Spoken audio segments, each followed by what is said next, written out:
किसी हदीस में नहीं आता, जो अपने लड़कों को पालेगा, पोसेगा, पढ़ाएगा, लिखाएगा और उनका निकाह कर देगा, अल्लाह उसको जन्नत में मेरा पड़ोसी बनाकर रखेगा।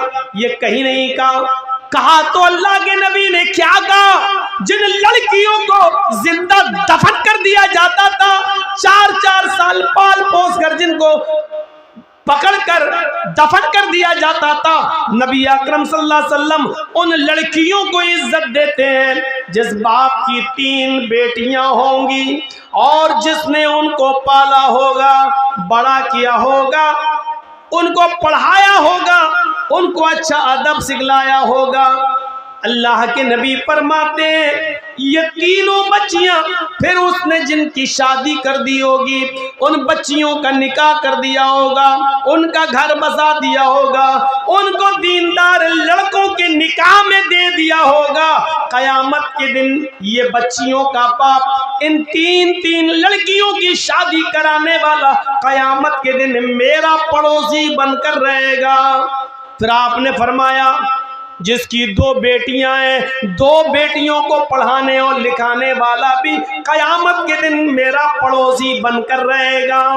फिर एक सहाबिया उठी, रोती हुई कहने लगी, अल्लाह के नबी मेरे पास तो 3 बेटियां नहीं है, 2 भी नहीं है, मेरे पास तो एक ही है। अल्लाह के नबी फरमाते हैं एक बेटी को ही पढ़ा लिखा, अच्छा अदब सिखला, उसकी शादी किसी दीनदार लड़के के साथ बालिग हो जाने के बाद कर दे, वो एक बच्ची की परवरिश करने वाला भी कयामत के दिन मेरा पड़ोसी बनकर रहेगा। मेरे भाइयों, जन्नत की बशारत लड़कियों की परवरिश पर अल्लाह के नबी सल्लल्लाहु अलैहि वसल्लम दे रहे हैं। यहां हम अंदाजा लगाएं कि अल्लाह इस्लाम ने लड़कियों को क्या इज्जत दी है, क्या इज्जत। एक इज्जत और देख लो, शादी के मौके पर हम और आप जाते हैं बाराती बनकर, 300-400 आदमियों की बारात लेकर, लड़का भी जाता है, लेकिन निकाह सबसे पहले किसका होता है? लड़की का। लड़की की इजाज़त के बिना, लड़की के सिग्नेचर के बिना लड़के का निकाह नहीं हो सकता है। जिन लोगों की शादियां हुई हैं उन सबको मालूम होगा, जिनकी शादियां हुई। जाती ना, आपके यहाँ बारात जाती है कि नहीं जाती है? आजकल कहना पड़ रहा बारात, वरना हकीकत यह है कि इनको कहना चाहिए चोर और डाकू जो बारातों में जाते हैं। भाई हकीकत है, ये लड़की वाले के यहाँ जाते हैं। अरे उस ज़माने में कभी ये दौर चलता था तो उसकी वजह ये थी कि पहले ज़माने में ना ट्रेनें होती थीं, ना गाड़ियाँ होती थीं, तो पहले वो बैलगाड़ियों पर, खच्चरों पर ये लोग जाते थे एक गांव से दूसरे गांव, और शादी करा के जब लाते थे तो रास्ते में लूट लिए जाते थे सोना चांदी कपड़ा लत्ता। तो इसलिए बारात का सिलसिला चला। एक गांव से दूसरे गांव में जब आदमी जा रहा तो 100, 150, 200 आदमी लेके जा रहा, ताकि हमें कोई लोग लूटे नहीं और हम दूल्हा और दुल्हन को निकाह करा के खैरियत से घर पे ले आए।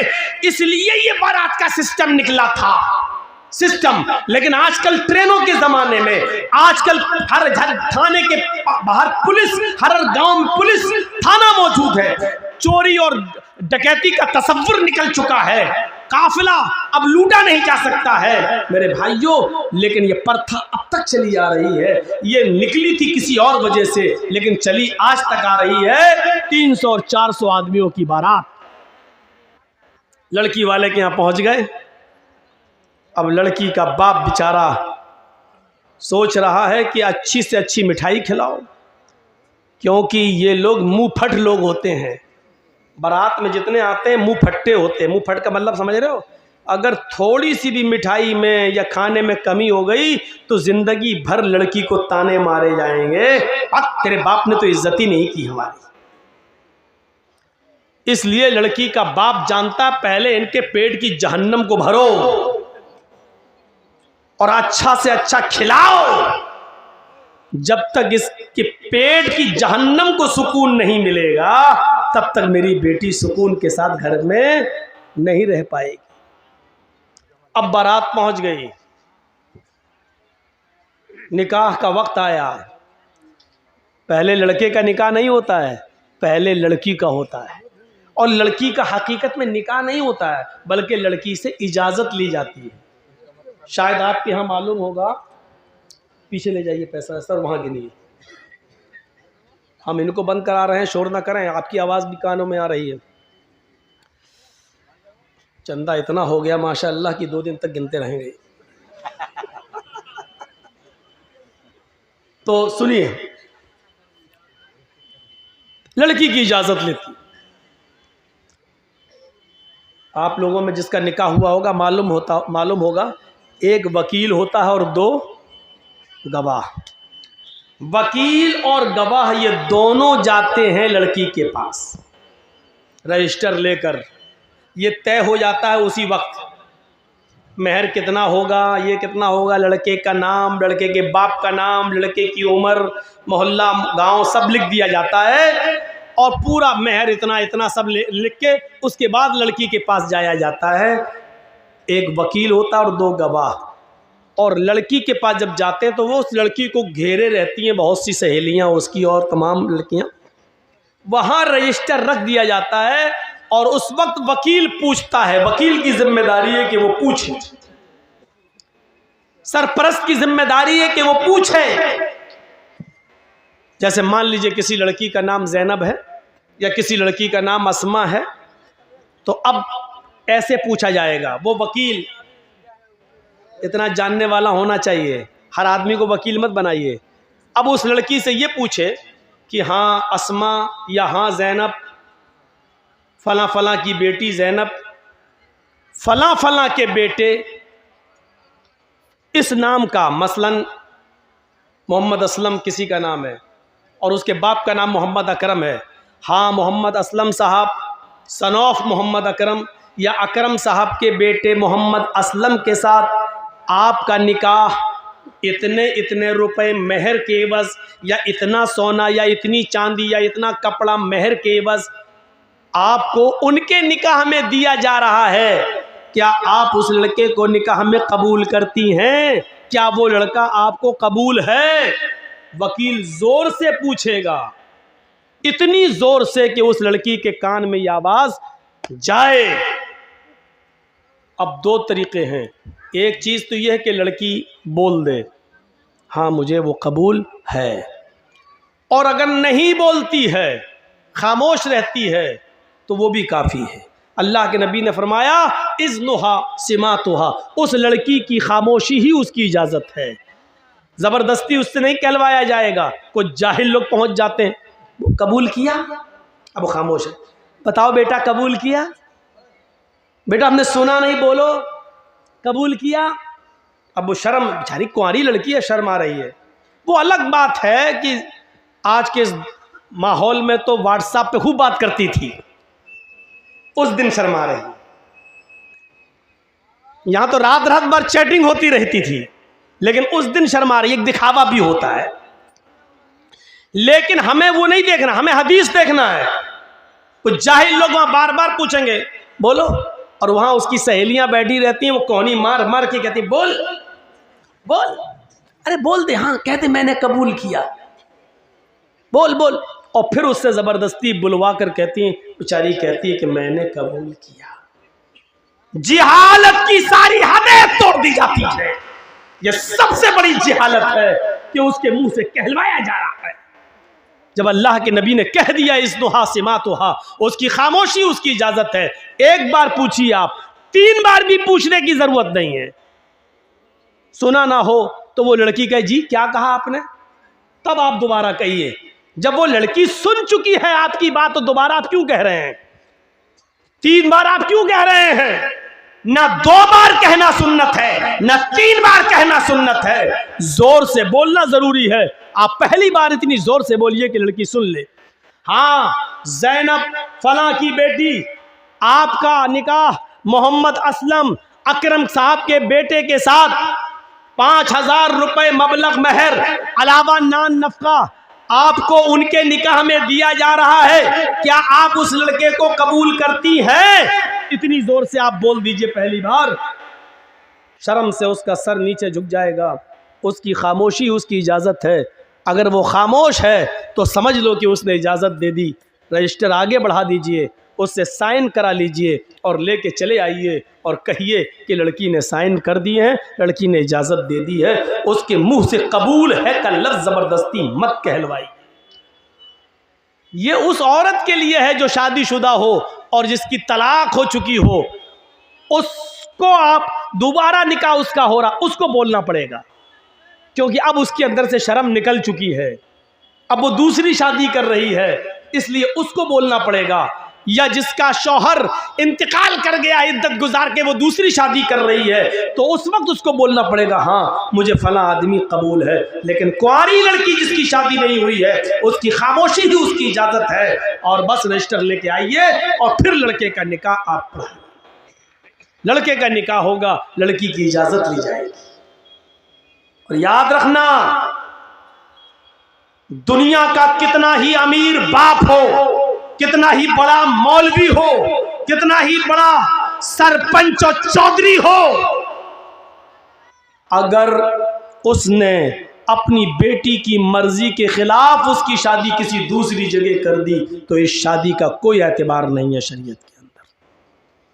मसलन हम जहां करना चाह रहे हैं शादी, मेरी बेटी वहां तैयार नहीं है। मेरी बेटी जहां शादी करना चाह रही है वहां हम नहीं चाहते कि वो शादी करे। हमने अपनी पसंद का लड़का लाकर उसका निकाह करा दिया और बेटी मजबूर होकर उसके साथ निकाह करती है।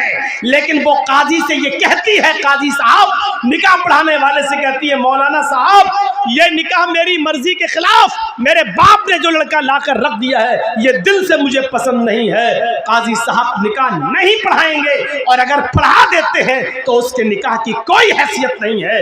एक औरत, एक सहाबिया अल्लाह के नबी के पास आई और कहती, अल्लाह के रसूल मेरे बाप ने मेरा निकाह ऐसी जगह कर दिया है जो लड़का मुझे पसंद नहीं है। अल्लाह के रसूल ने निकाह हो जाने के बाद भी उस लड़की से कहा, अगर वो तुम्हें पसंद नहीं और इसके बावजूद तुम्हारे बाप ने तुम्हारी शादी कर दी है तो तुझे इख्तियार है, तू चाहे तो उस लड़के के साथ रहे या तू चाहे तो मैं निकाह तेरा फिस्क कर देता हूँ। लड़के के तलाक देने की जरूरत नहीं है, निकाह फिस्क कर देता हूं।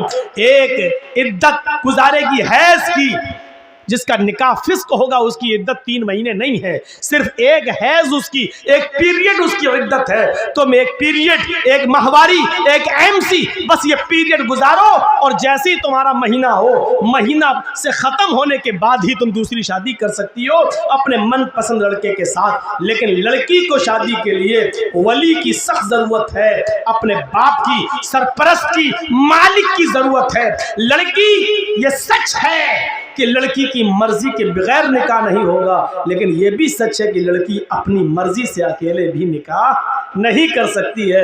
उसको निकाह के लिए वली की इजाजत चाहिए और वली उसका बाप है। बाप अगर दिमागी तौर पर कमजोर है तो चचा है, चचा दिमागी तौर पर कमजोर है तो लड़की का भाई है, और लड़की का भाई भी नहीं तो कोई और जो उसका रिश्तेदार करीबी होगा उसकी इजाजत चाहिए। लेकिन जिस लड़की का कोई ना हो तो फिर काजी खुद वली बन सकता है। जैसे मौलाना जर्जीस अगर किसी का निकाह पढ़ा रहे हैं, लड़की का बाप भी नहीं है, लड़की का भाई भी नहीं है, लड़की का चचा भी नहीं है, तो फिर मौलाना जर्जीस खुद काजी, खुद वली बन सकते हैं और उस लड़की का वली बनकर निकाह करा सकते हैं। काजी वली बन सकता है। लेकिन कोई दूसरे गांव की लड़की अपने बाप का घर छोड़कर भागकर आपके गांव में रतनी में आ जाए तो रतनी का रहने वाला कोई बुढ़ा उस लड़की का बाप नहीं बन सकता है। होता है ऐसा, समझ रहे हैं ना। किसी दूसरे गांव की कोई लड़की भाग के रतनी में आ गई, रतनी के लड़के के साथ शादी रहती है। अब उसके बाप ने कह दिया तू भाग के गई है, मेरे घर में अगर कदम रखेगी तो हम टांगे काट देंगे तेरे, मरते दम तक तुझसे रिश्ता खत्म। अब वो लड़की वहां नहीं जाना चाह रही है। यहां एक बुढ़ा उठता है, हाजी है साहब, पान मुंह में खाते हैं, सऊदिया का रुमाल डाले हुए हैं। बेटा कोई बात नहीं, मैं तुम्हारा बाप बन जाता हूं। तेरे बाप बन जाने से रिश्ता जायज नहीं हो जाएगा। वो लड़की भाग कर आई है, न किसी के बाप के बन जाने से, न हाजी और नमाजी कोई मौलवी भी उसका बाप नहीं बन सकता है। मुंह बोले बाप की कोई हैसियत नहीं है शरीयत के अंदर।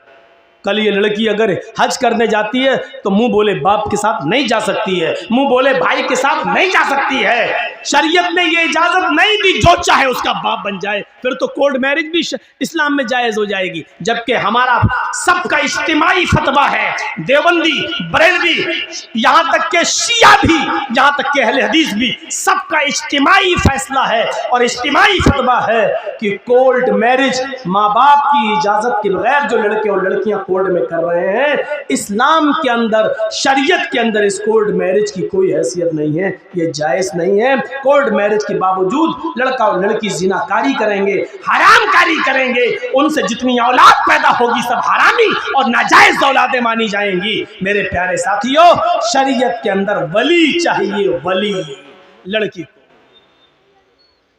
वली।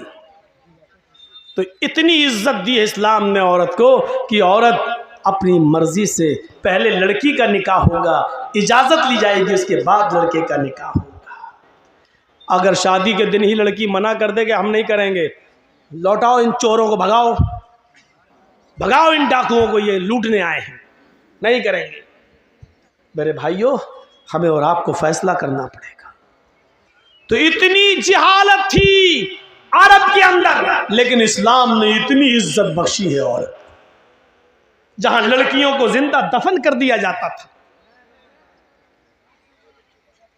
आप देख रहे हैं हिंदू धर्म के अंदर क्या है। ब्रह्मा जी ने अपने मुंह से ब्राह्मण को पैदा किया, हाथों से छत्री को पैदा किया, रान से वैश्य को पैदा किया और पैरों से शूद्र को पैदा किया। शूद्र हरिजन पैरों से पैदा है ब्रह्मा जी के। आगे लिखा है कि अगर कोई ब्राह्मण किसी शूद्र की लड़की पर गलत नजर डाल दे, अगर किसी ब्राह्मण को किसी शूद्र की लड़की पसंद आ जाए तो शूद्र को चाहिए कि अपनी बेटी उस ब्राह्मण लड़के को दे दे। लेकिन अगर किसी शूद्र को किसी ब्राह्मण की लड़की पसंद आ जाए, अगर किसी शूद्र को किसी ब्राह्मण की बेटी पसंद आ जाए, तो राजा को चाहिए कि उस शूद्र को पकड़कर उसकी दोनों आंखें फोड़ दे। इन जिन आंखों से उसने ब्राह्मण की बेटी को देखा उसकी आंखें फोड़ दे। गौर करें आप, ब्राह्मण को अगर पसंद आ जाए तो शूद्र को अपनी बेटी दे देना चाहिए, लेकिन शूद्र को अगर ब्राह्मण की बेटी पसंद आ जाए तो राजा को चाहिए कि वो शूद्र की दोनों आंखें फोड़ दे। ये इज्जत है औरत की हिंदू धर्म में, देख लीजिए आप। और इस्लाम इसके बरक्स क्या कहता है कि लड़की की इजाजत के बगैर तुम निकाह तक नहीं कर सकते हो।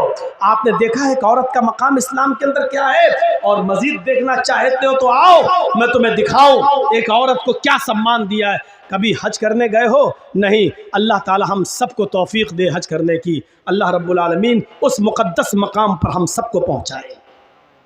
जब आप जाएंगे या जो लोग गए हैं उनसे पूछिए, आप पहले उम्रा करेंगे, और उम्रा जब आप करेंगे तो जाते ही आप एहराम की हालत में पहले खाने काबा का तवाफ करेंगे, 7 चक्कर लगाएंगे। खाने काबा का तवाफ पूरा करने के बाद आप मकाम इब्राहीम के पास 2 रकात नमाज पढ़ेंगे। अगर वहाँ जगह न मिल सके भीड़ में तो पूरे खाने काबा में जहाँ आपको जगह मिले वहाँ 2 रकात आप नमाज पढ़िए। फिर आपको जो दुआ मांगना मांगिए। उसके बाद आपको सफ़ा और मरवा की सई करना पड़ेगी, सफ़ा और मरवा का चक्कर लगाना पड़ेगा।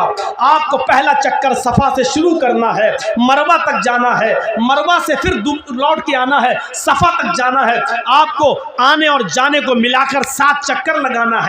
जब सफा से मरवा की तरफ आप जाएंगे तो पहले आप नॉर्मल चाल चलेंगे, नॉर्मल, फिर हरी बत्ती लगी हुई है, ग्रीन सिग्नल। जब आप ग्रीन सिग्नल पे पहुंचेंगे तो वहां थोड़ा सा सीना तान कर, थोड़ा सा सीना तान कर, अकड़ कर ऐसे ऐसे आप दौड़ेंगे। बहुत तेज नहीं जैसे रन ले रहे हो क्रिकेट का, ऐसे नहीं, हल्का हल्का दौड़ेंगे और सीना थोड़ा सा ऐसे ऐसे ऐसे करते हुए आप हल्के हल्के दौड़, ऐसा लगे कि हाँ दौड़ रहे हैं, लेकिन स्पीड बहुत तेज नहीं, हल्की हल्की चाल से दौड़ते हुए आप जाएंगे। क्यों? आप फिर फिर दूसरी हरी बत्ती लगी है, वहां आप फिर नॉर्मल चाल से शुरू करेंगे। फिर हरी बत्ती लगी है, फिर वहां आप सीना तानेंगे और अकड़ के चलेंगे। फिर मरवा से आते वक्त भी आप ऐसा ही करेंगे। इन मकामात पर जहां हल्का हल्का सीना तान कर दौड़ा जाता है, वहां हजरत हाजरा दौड़ी थी। जब उनके बेटे को पानी नहीं मिल रहा था,